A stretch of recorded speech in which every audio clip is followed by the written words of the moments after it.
ನಾಯಿ ಯಾವ bread?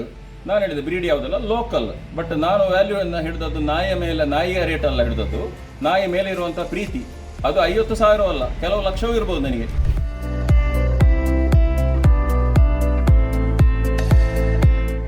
Sudden ಆಗಿ ಮಿಸ್ ಆದ ಕೂಡಲೇ ನಮ್ಮ ಮನೆಯ ಒಂದು ಮೆಂಬರ್, ಅಂದರೆ ಮಕ್ಕಳು ಮಿಸ್ ಆದ ಟೈಪು ನಮಗೆ ಆಯಿತು ಫೀಲ್. ಆಮೇಲೆ ಮೀಡಿಯಾದವರು ನನಗೆ ತುಂಬ ಹೆಲ್ಪ್ ಮಾಡಿದರು. ಆಮೇಲೆ ಉದಯವಾಣಿಯಲ್ಲಿ ಹಾಕಿದರು.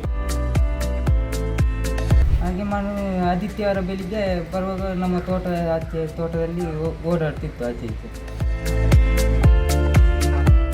ಮತ್ತೆ ಮಾಲಿಂಗೇಶ್ವರ ದೇವಸ್ಥಾನದಿಂದ ಹಿಡಿದು ಕೋಳಿ ವೆಂಕಟರಮಣ ಇವರು ನಾಗನಿಗೆ ಪರಶಿನ ಕಡವಿಗೆ ಹೋಗಿದ್ದೆ. ಪರಶಿನ ಕಡವಿಗೆ ಹೋಗಿ ಅಲ್ಲಿ ನಡೆಯಲ್ಲಿಟ್ಟು ಮುತ್ತಪ್ಪನಿಗೆ ಪ್ರಾರ್ಥನೆ ಮಾಡಿ ಅಲ್ಲಿ ನಮ್ಮ ಚಿನ್ನುವಿನ ಲೆಕ್ಕದಲ್ಲಿ ಒಂದು ಅನ್ನದಾನ ಸೇವೆ ಸಹ ಮಾಡಿಸಿಕೊಟ್ಟು ಬಂದಿದ್ದೆ. ಅದಕ್ಕೋಸ್ಕರ ನಾವು ಇದನ್ನು ಫ್ರೀಯಾಗಿ ಹಾಕ್ತೇವೆ ಅಂತ ಹೇಳಿ ಮೀಡಿಯಾದವರೆಲ್ಲ ನನ್ನ ಹತ್ರ ಕಾಲ್ ಮಾಡಿ ಹೇಳಿದರು. ನಾನು ಅದಕ್ಕೆ ಅವರಿಗೆ, ಎಲ್ಲ ಮೀಡಿಯಾದವರಿಗೂ ಧನ್ಯವಾದ ಹೇಳ್ತಾ ಇದ್ದೇನೆ.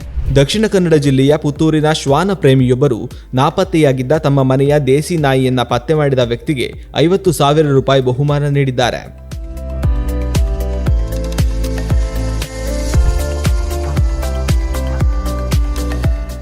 ದಕ್ಷಿಣ ಕನ್ನಡ ಜಿಲ್ಲೆಯ ಪುತ್ತೂರಿನ ಪೋಳ್ಯ ನಿವಾಸಿ ಗಣೇಶ್ ಕೇರ ಅವರ ಮನೆಯ ಚಿನ್ನು ಹೆಸರಿನ ದೇಸಿ ತಳಿಯ ನಾಯಿಯೊಂದು ಇತ್ತೀಚೆಗೆ ನಾಪತ್ತೆಯಾಗಿತ್ತು. ನಾಯಿ ಪತ್ತೆಗಾಗಿ ಪತ್ರಿಕೆಗೆ ಜಾಹೀರಾತು ನೀಡಿದ್ದು, ಇದೀಗ ನಾಯಿಯನ್ನ ಪೋಳ್ಯ ಪರಿಸರದವರೇ ಆದ ಪುರಂದರ ಎಂಬುವವರು ಹುಡುಕಿ ಕೊಟ್ಟಿದ್ದು, ಕೊಟ್ಟ ಮಾತಿನಂತೆ ಅವರಿಗೆ 50,000 ರೂಪಾಯಿ ಬಹುಮಾನ ನೀಡಿದ್ದಾರೆ. ನಮಗೆ ಅಂದರೆ ಚಿನ್ನು ಹೊಡೆದು ಅಂತ ಆದರೆ ಅದು ಹುಷಾರಿಲ್ಲದ ಕಾರಣ ಅದು ಆರೋಗ್ಯವಾಗಿ ಇರಲಿಲ್ಲ.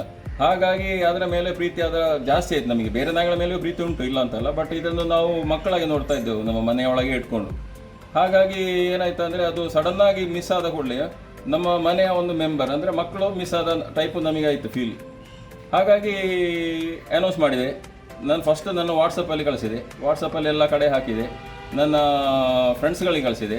ಆಮೇಲೆ ಮೀಡಿಯಾದವರು ನನಗೆ ತುಂಬ ಹೆಲ್ಪ್ ಮಾಡಿದರು. ಆಮೇಲೆ ಉದಯವಾಣಿಯಲ್ಲಿ ಹಾಕಿದರು, ಪ್ರಜಾವಾಣಿಯಲ್ಲಿ ಬಂತು, ಎಲ್ಲರೂ ನನಗೆ ಕಾಲ್ ಮಾಡಿದರು. ನಿಮ್ಮ ಪೇಪರ್ನ ಅನೌನ್ಸ್ ಮಾಡಿದ ನಂತರ ನನಗೆ ಮಿನಿಮಮ್ ಒಂದು 500 ಕಾಲ್ಗಳು ಬಂತು. ನಿಮ್ಮ ನಾಯಿ ಹೀಗೆ ಆಗಿದೆ ಅಂತ ಅಲ್ಲ. ಹೌದಾ? ಅದರಲ್ಲಿ ತುಂಬ ಜನ ಕ್ವಶನ್ ಮಾಡಿದರು, ನೀವು ಅಷ್ಟು ಆಫರ್ ಕೊಡಲಿಕ್ಕೆ ಏನು ಕಾರಣ? ನಾಯಿ ಯಾವ ಬ್ರೀಡ್? ನಾನು ಹೇಳಿದೆ ಬ್ರೀಡ್ ಯಾವುದಲ್ಲ, ಲೋಕಲ್. ಬಟ್ ನಾನು ವ್ಯಾಲ್ಯೂವನ್ನು ಹಿಡಿದದ್ದು ನಾಯಿಯ ಮೇಲೆ, ನಾಯಿಯ ರೇಟ್ ಅಲ್ಲ ಹಿಡಿದದ್ದು, ನಾಯಿ ಮೇಲೆ ಇರುವಂಥ ಪ್ರೀತಿ. ಅದು 50,000 ಅಲ್ಲ, ಕೆಲವು ಲಕ್ಷವೂ ಇರ್ಬೋದು ನನಗೆ. ಬಟ್ ನನಗೆ 50,000 ಕೊಡುವ ಅಂತೇಳಿ ನನಗೆ ಮನಸ್ಸಿಗೆ ಕಂಡಿತ್ತು. ಆಗ ಸ್ವಲ್ಪ ಬೇರೆಯವರಿಗೂ ಉಪಕಾರ ಆಗ್ತದೆ ಆ ದುಡ್ಡು. ಬರೀ ನಾವು 5,000 10,000 ಕೊಟ್ಟರೆ ಉಪಕಾರ ಆಗೋದಿಲ್ಲ. ಅಷ್ಟೊತ್ತಿಗೆ ಅವರ ಕೆಲಸವನ್ನು ಬಿಟ್ಟು ನಾಯಿಯನ್ನು ಹುಡುಕ್ಬೋದು, ಅಥವಾ ಮನೆಗೆ ಬಂದರೆ ಅದನ್ನು ಓಡಿಸ್ಲಿಕ್ಕಿಲ್ಲ. ಯಾಕಂದರೆ ಅದು ಮನೆಯೊಳಗೆ ಸಾಕಿದ ನಾಯಿ, ಅದು ಮನೆ ಬಾಗಿಲಿಗೆ ಹೋಗ್ಬೋದು ಅಷ್ಟೇ ಆಹಾರ ಹುಡುಕೊಂಡು. ಹಾಗಿರುವಾಗ ಮನೆಗೆ ಬಂದು ಕಲ್ಲು ಬಿಸಾಡಿ ಓಡಿಸ್ಲಿಕ್ಕಿಲ್ಲ.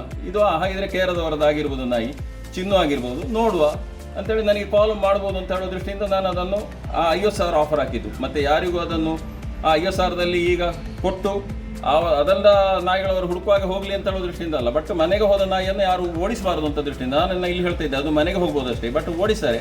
ಬಟ್ ಇದೊಂದು ನಾವು ಬ್ಯಾನರ್ಸ್ ಅಥವಾ ಈಗ ನಿಮ್ಮ ಮೀಡಿಯಾ ಮುಖಾಂತರ ಅದು ಪಬ್ಲಿಸಿಟಿ ಆದ ಕೂಡಲೇ ನಮ್ಮ ನಾಯಿ ಅಂತೇಳಿ ಕೊಡ್ತಾರೆ. ಅದಕ್ಕೋಸ್ಕರ ನಾನು 50,000 ಅಂತೇಳಿ ಆಫರ್ ಹಾಕಿದೆ.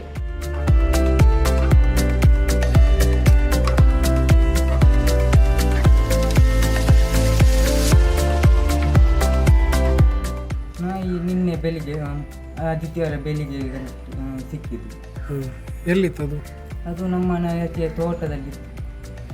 ನೀವು ಅದನ್ನು ನೋಡಿದ್ರಾ? ಅವರು ಪ್ರಕಟಣೆ ಹಾಕಿದ್ದು 3 ದಿನ ಮುಂಚೆ ನೋಡಿದ್ದೆ, ಅಲ್ಲಿ ರೋಡ್ ಸೈಡಲ್ಲಿ. ಒಂದು ಸಲ ಹೋಗೋದು ಸಿಕ್ಕಿದ್ದು. ಅದನ್ನು ಅವರ ನಾಯಿ ಅಂತ ಕನ್ಫರ್ಮ್ ಗೊತ್ತಿರಲಿಲ್ಲ ಅವರಿಗೆ ಸಹ, ಅದರಲ್ಲಿ ಬೆಲ್ಟ್ ಇರಲಿಲ್ಲ.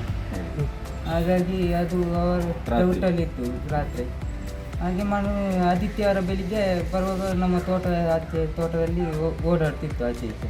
ನಾಯಿ ಮಿಸ್ ಆಗಿದೆ ಅಂತ ಹೇಳಿದ್ರಲ್ಲ, ಹಾಗೆ ಇವರದೇ ಆಗಿರ್ಬೋದಂತ ಗೊತ್ತಿರಲಿಲ್ಲ ನಮಗೀಗ. ಹಾಗೆ ನಾವು ಇವರಿಗೆ ಫೋನ್ ಮಾಡಿ ಹೇಳಿದ್ದು ಇವರ ಹತ್ರ. ಶ್ವಾನ ಪ್ರೇಮಿ ಗಣೇಶ್ ಕೇರ ಅವರು ತಮ್ಮ ಮನೆಯಲ್ಲಿ ವಿವಿಧ ತಳಿಗಳ 30 ನಾಯಿಗಳನ್ನ ಸಾಕುತ್ತಿದ್ದಾರೆ. ಅವುಗಳಲ್ಲಿ ಚಿನ್ನು ಫಿಟ್ಸ್ನಿಂದಾಗಿ ಕಾಲಿನ ಸ್ವಾಧೀನವನ್ನ ಕಳೆದುಕೊಂಡಿತ್ತು. 3 ವಾರಗಳ ಹಿಂದೆ ಅದು ಕಾಣೆಯಾಗಿತ್ತು. ಮತ್ತೆ ಅದರ ಮೇಲೆ ಪ್ರೀತಿ ಅದು ನನಗೆ ಸಿಗಲೇಬೇಕು. ಅದು ಜೀವದಲ್ಲಿ ಸಿಗಬೇಕು, ಇಲ್ಲದಿದ್ದರೆ ಅದರ ಬಾಡಿ ಆದರೂ ಸಿಗಬೇಕಿತ್ತು ನನಗೆ. ಯಾಕಂದರೆ ಅದು ಕಷ್ಟ ಬರ್ತದೆ ಹೊರಗಡೆ ಹೋಗಿ, ಆಹಾರ ಇಲ್ಲ, ನೀರು, ಮಳೆ ಅಂಥದ್ದಲ್ಲಿ ಬದುಕಿ ಗೊತ್ತಿಲ್ಲದಂತಹ ನಾಯಿ ಅದು. ಹಾಗಿರುವಾಗ ಅದು ನನಗೆ ಅದನ್ನು ಬಾಡಿ ಸಿಗಬೇಕು ನನಗೆ, ಇಲ್ಲದ್ರೆ ನನಗೆ ದಿವಸ ಅದರ ಬಗ್ಗೆ ಕೊರಗೋದು. ನಾ ಈಗ ಮಳೆ ಬರುವಾಗ ಗ್ರಹಿಸುತ್ತೆ, ಈಗ ಅದು ಎಂತ ಆಗ್ತಾ ಇರ್ಬೋದು, ಎಲ್ಲಿ ಮಲ್ಕೊಂಡಿರ್ಬೋದು, ಆ ರೀತಿ ಗ್ರಹಿಸ್ತಾ ಇದ್ದೆ.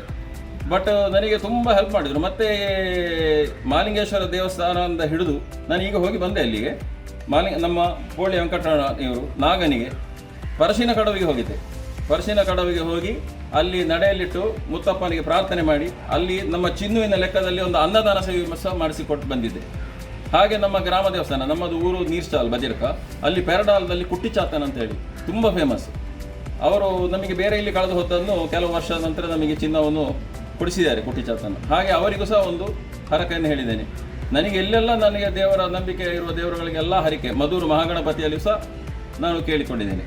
ಬಟ್ ನನಗೆ ದೇವರು ಕಣ್ಣು ಬಿಟ್ಟದ್ದು 25ನೇ ದಿವಸ, ನಿನ್ನೆ ಬೆಳಿಗ್ಗೆ. ಇಷ್ಟು ನಾನು ಮಾಡಿದ್ದಕ್ಕೆ 25ನೇ ದಿವಸ ನನಗೆ ದೇವರು ನಮ್ಮ ಚಿನ್ನವನ್ನು ನಮಗೆ ಸಿಗುವಾಗೆ ಮಾಡಿದರು.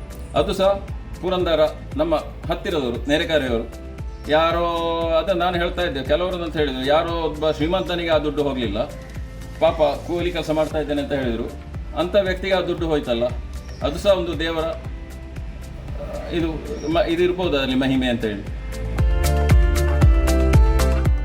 ಅಯ್ಯೋ ನಮಗೆ ತುಂಬ ಖುಷಿ. ಈಗ ನಮಗೆ ನಿನ್ನೆ ಮನಸ್ಸು ನನ್ನದು ಹೇಳಿದಲ್ಲ, ನನ್ನ ಮನಸ್ಸು ಕೂತ ಕೂಡಲೇ ಊಟ ಬೆಳಿಗ್ಗೆ ಶುರುವಿಗೆ ಕೆಲವು ದಿವಸ ನಾನು ದಿವಸಕ್ಕೆ 3-4 ದೋಸೆ ತಿನ್ನುವಲ್ಲಿ 1 ದೋಸೆ ತಿಂತಿದ್ದೆ. ಅದು ಬಂದ ನಂತರ ಈಗ ನಿನ್ನೆ ಎಷ್ಟು ಅಂತ ಹೇಳಿದರೆ ಫುಲ್ ಫ್ರೀ. ಬಂದ ಕೂಡಲೇ ಅದಕ್ಕೆ ಹೆಚ್ಚು ಇಲ್ಲಿ ಬೇಕಾದಷ್ಟು ಕೊಟ್ಟೆವು, ಅದರಿಂದ ಹೆಚ್ಚು ನಾವು ಹೋಗಿ ಪಾರ್ಟಿ ಮಾಡಿ ತಿಂದು ಬಂದೆವು. ನಾಯಿ ಬಂತಲ್ಲ ಅಂತೇಳಿ ಸ್ವೀಟ್ಸು ಕೊಟ್ಟಿದ್ದೇನೆ ನಾನು. ಎಷ್ಟು ಅಂದರೆ ಕೆಲವು ಕಡೆ ಎಲ್ಲ ನನ್ನ ಆತ್ಮೀಯರು ಕೆಲವು ಇದ್ದವರಿಗೆಲ್ಲ ನಿನ್ನೆ ಸ್ವೀಟ್ ಕೂಡ ಹಂಚಿದ್ದೇನೆ. ನಾಯಿ ಬಂದ ವಿಷಯದಲ್ಲಿ ತುಂಬ ಖುಷಿ ಆಯಿತು. ನಮಗೆ ಖುಷಿ ಎಷ್ಟಾಗಿದೆ ಅಂತೇಳಿ ನಾವೀಗ ನಿಮಗೆ ಹೇಳ್ತಾ ಇದ್ದೇವೆ. ಬಟ್ ನಮ್ಮಿಂದ ಹೆಚ್ಚು ಖುಷಿ ನಮ್ಮ ಚಿನ್ನಿಗಾಗಿದೆ ಇಲ್ಲಿ ಬಂದ ಕೂಡಲೇ. ನಾನು ಮೈನ್ ಅಂತ ಅಂದರೆ ನಿಮ್ಮ ಮೀಡಿಯಾದವರಿಗೆ ಕೃತಜ್ಞತೆ ಸಲ್ಲಿಸ್ತಾ ಇದ್ದೇನೆ. ಯಾಕಂದರೆ ನನಗೆ ತುಂಬ ಹೆಲ್ಪ್ ಮಾಡಿದ್ದಾರೆ. ನಾನು ಯಾರಿಗೂ ಸಹ ಮೀಡಿಯಾದವರಿಗೆ ನಾನು ದುಡ್ಡು ಕೊಟ್ಟು ಹಾಕ್ಸಿದಲ್ಲ.